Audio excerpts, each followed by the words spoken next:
ओम नमस्ते सभी को। आज मैं जिस आसन की बात इस वीडियो में करने वाला हूँ वो आसन आपको वो सब चीज़ें या फायदे प्रदान करेगा जो आप चाहते हो अपने शरीर को लेकर। योग की उत्पत्ति भारत में हुई है ना, और ऐसे ऐसे योग की क्रियाएं हमारे देश में हैं जो कि अगर इंसान सुबह 5 मिनट भी कर लेता है तो इतने बड़े बड़े फायदे उसको मिलने लगते हैं कि सोच से भी परे हैं। जैसे कि बहुत समय पहले मैंने एक वीडियो बनाई थी शीर्षासन पर और बताया था कि शीर्षासन अगर आपने 3 से 4 मिनट भी कर लिया तो भाई किस तरह आपके चेहरे पर तेज आएगा, आपके अंदर शक्ति आएगी, आंख बाल बुद्धि सब इंप्रूव होंगे। तो इसी तरह आज भी एक ऐसा शक्तिशाली आसन बताने वाला हूँ जो कि सब जानते हैं लेकिन करते बहुत कम हैं। लेकिन आज जो फायदे इस आसन के मैं बताने वाला हूँ इस वीडियो में वो सुनकर आप कल से ही ये आसन करना शुरू कर दो। मैं बात कर रहा हूँ चक्रासन की। चक्र का मतलब होता है पहिया और आसन का अर्थ होता है करने का तरीका। मतलब ये कि अपने शरीर को पहिए के आकार में लेकर आना होता है, ऐसे समझ गए। जब इस तरह शरीर को मोड़कर चक्कर बनाया जाता है तो हमारे शरीर में सबसे पहली चीज़ जो विकसित होती है वो है लचक। ये बहुत इंपॉर्टेंट पॉइंट है, समझो। लचक जिस इंसान के शरीर में होती है उसके अंदर दो खूबियाँ होती हैं। एक तो उस इंसान में फुर्ती बहुत अधिक होती है। फुर्ती का मतलब लड़ने की स्पीड, भागने की स्पीड, काम करने की स्पीड, तो ये बहुत ज़्यादा होती है लचक वाले शरीर में। दूसरी खूबी अधिक ऊर्जा। इस आसन को करने से फेफड़ों में भी लचीलापन आता है जिससे इंसान के अंदर ऊर्जा का स्तर बढ़ता है। आपकी भाषा में कहूँ तो एनर्जी बूस्ट रहती है हर समय उस इंसान की। और ये चक्रासन से सबसे ज़्यादा मिलती है दोनों खूबियाँ। इसलिए आर्मी कमांडो की ट्रेनिंग में चक्रासन बनाकर चलवाया जाता है। इस तरह आपने देखा भी होगा कभी ना कभी। इसलिए सबसे पहला पॉइंट नोट करो, चक्रासन सबसे अच्छा आसन है लचक बढ़ाने में। और लचक शरीर की बढ़ गई तो क्या फ़ायदा होगा वो मैंने आपको ऊपर बता ही दिया।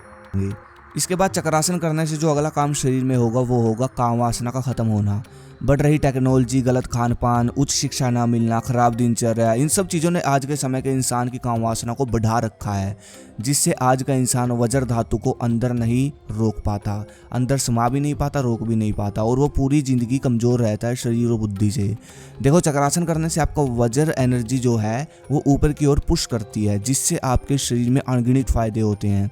इस प्रकार शरीर का बल बढ़ाने के लिए ये आसन सबसे शक्तिशाली आसन हम कह सकते हैं। चक्रासन करने से जो अगला काम शरीर में होता है वो आप खुद देख सकते हो।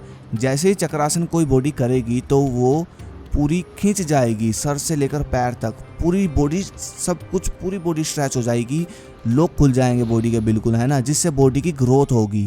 ब्लड सर्कुलेशन जब बढ़िया होगा आपका तो भाई शरीर भी अट्रैक्टिव बनेगा। अब आ जाता है अगला फायदा। चक्रासन जब आप करोगे तो सबसे ज़्यादा प्रेशर आपके सर की तरफ, मुंह की तरफ आएगा।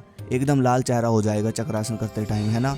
और यहाँ ऊपर के भाग पर चक्रासन सबसे अच्छा फायदा जो करता है वो करता है बलवान बुद्धि। दिमाग तेज करता है, शार्प करता है दिमाग, चेहरे का तेज बढ़ाता है। चक्रासन करने का जो सबसे अच्छा फ़ायदा मुझे लगता है, चक्रासन करते समय फुल बॉडी में जब ऑक्सीजन जाती है तो हमारा ब्रेन स्ट्रेस फ्री ब्रेन बन जाता है। स्ट्रेस फ्री ब्रेन अगर बन गया तो आप एक बलवान शरीर बना पाओगे, बलवान बुद्धि बना पाओगे और बिल्कुल शांत रहोगे हर समय। अब बात करते हैं चक्रासन का सही तरीका। अच्छा, वैसे चक्रासन तो आप सब भाइयों ने लगभग करके देखा ही होगा कभी ना कभी, लेकिन शायद इनमें से कुछ ही फ़ायदे मिले होंगे आपको जो मैंने आपको बताए, और कुछ भाइयों को तो एक भी फ़ायदा नहीं मिला होगा। इसके पीछे का कारण यही है चक्रासन का गलत तरीका। अब जो तरीका मैं आपको बताने वाला हूँ इस तरीके से करते ही आपको फ़ायदा दिखेगा, मतलब कि किया और तभी फ़ायदा दिख जाएगा। जी, मैं सच बोल रहा हूँ। चक्रासन के आप 5-6 सेट लगाते ही आपको पूरा दिन फ़ायदा ही फ़ायदा दिखेगा। बहुत एनर्जी आप फील करोगे, स्ट्रेस फ्री फील करोगे। जब आपका शरीर ढीला होता है, सबसे पहले चक्रासन का तरीका सीखो।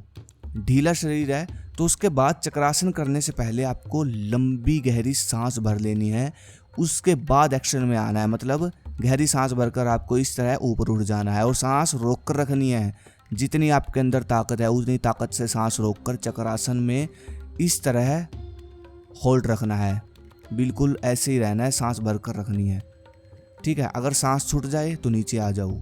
अब कुछ लड़के बिना सांस भरे चक्रासन करते हैं। देखो भाई, वर्कआउट के बारे में अब तक जो मैंने जाना है, बिना सांसों पर ध्यान देकर किया गया वर्कआउट अधूरा होता है। सिर्फ 50% फ़ायदा देगा वो, समझ रहे हो। तो इस तरह आपको चक्रासन करना है, सांस भरकर, ठीक है। जब तक सांस भरी रहेगी तब तक चक्रासन आप करोगे, और जहाँ सांस छूट जाए नीचे आ जाओ। लगभग 6 बार करने की कोशिश करें बस। ये वो फ़ायदे हैं जो चक्रासन से आपको मिलेंगे ही मिलेंगे। और आप वर्कआउट के बाद, चाहो वर्कआउट के बाद करो, वर्कआउट से पहले सही रहेगा। दौड़ करते हो, वर्कआउट करते हो तो वर्कआउट से पहले आप कर लो, सबसे बढ़िया अट्रैक्टिव शरीर बन जाएगा, बिल्कुल बढ़िया। अगली वीडियो किस पर चाहिए मुझे कमेंट करो। धन्यवाद। जय हिंद, जय भारत। ओम नमस्ते राम राम जी, हर हर महादेव।